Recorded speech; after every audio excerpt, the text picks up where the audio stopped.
Um, Hindi ko na nakuhanan ng video. I-explain ko na lang kung paano niluto itong beef tenderloin na stew. So, actually, ang ginamit nating ingredients dito ay 2 pounds, 2 pounds na beef tenderloin.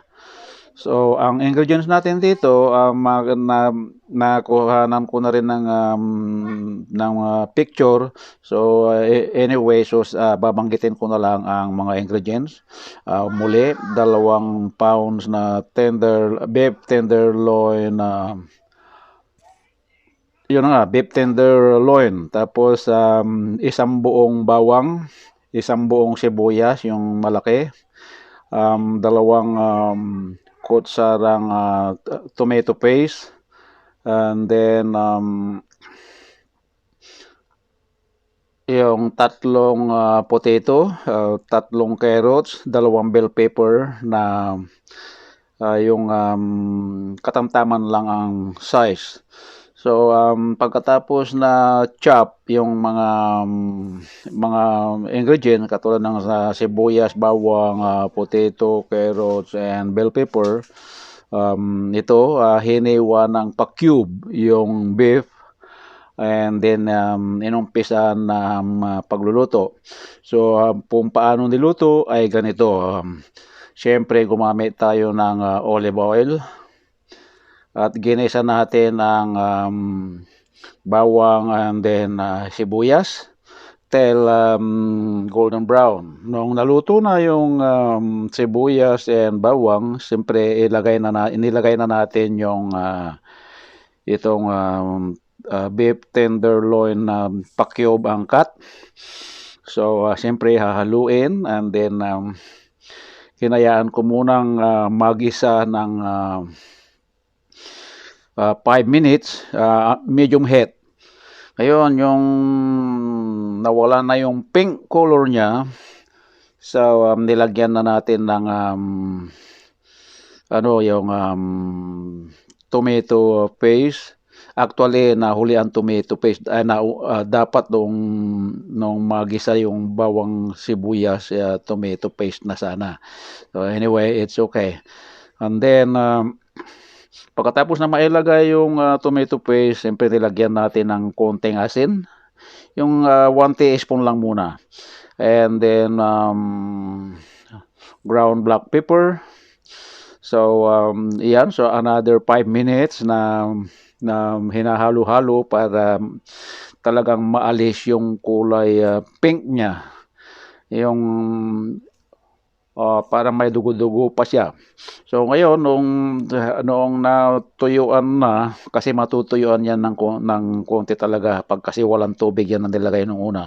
And then siyempre nilagyan ng tubig.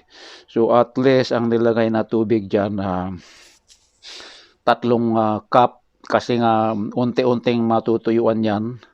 So, depende na lang sa inyo kung gaano karami ang ilalagay ninyong yung pinaka soup niya, yung pinakasabaw niya. Actually, ito ay kulang ng sabaw niya, pero mas gusto ko yung ganyan na may huwag masyadong lunod sa sabaw.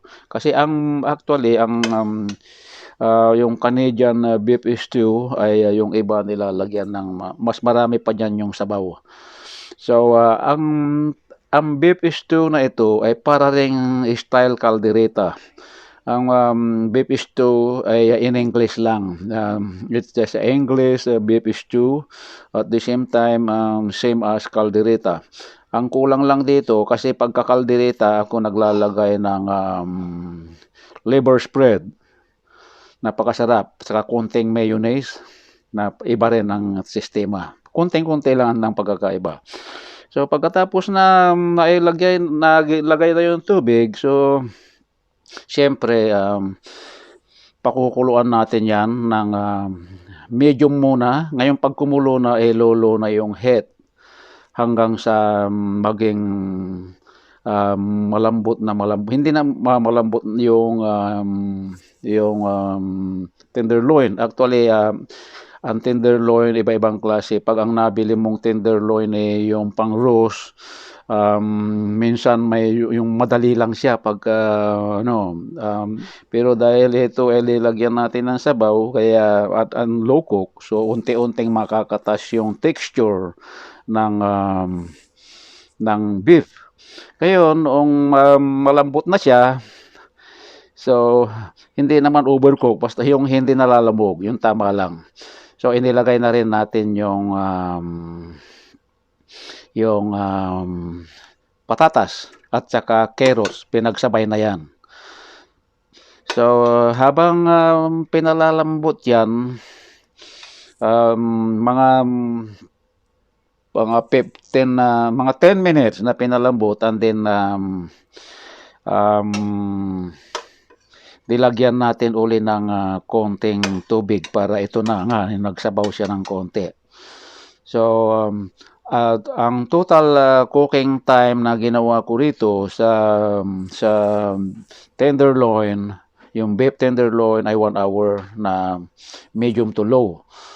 At ito namang carrots at saka potato ay inabot din ng mga 10 minutes. So, ang total cooking na computation ko, 1 hour 10 minutes kasi hindi matigas itong tenderloin. So, ang preparation ay depende na po sa inyo kung gaano kayo mag-prepare. Hanggang dyan na lang po, tapos na, ito, luto na. Ito ay kakain na mamaya.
Ito ang aming dinner.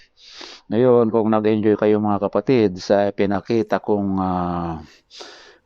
luto na ito, ay huwag kalilimutang i-like, comment, and subscribe my channel, Leonardo De Guerto. Para doon sa mga hindi pa updated, huwag kalilimutang i-click ang notification bell para updated po kayo lagi sa susunod kong mga video. So hanggang dito na lang, at huwag kalilimutan na mag-thumbs up lagi pagkatapos manood ng video, mag-comments, and then click the notification bell.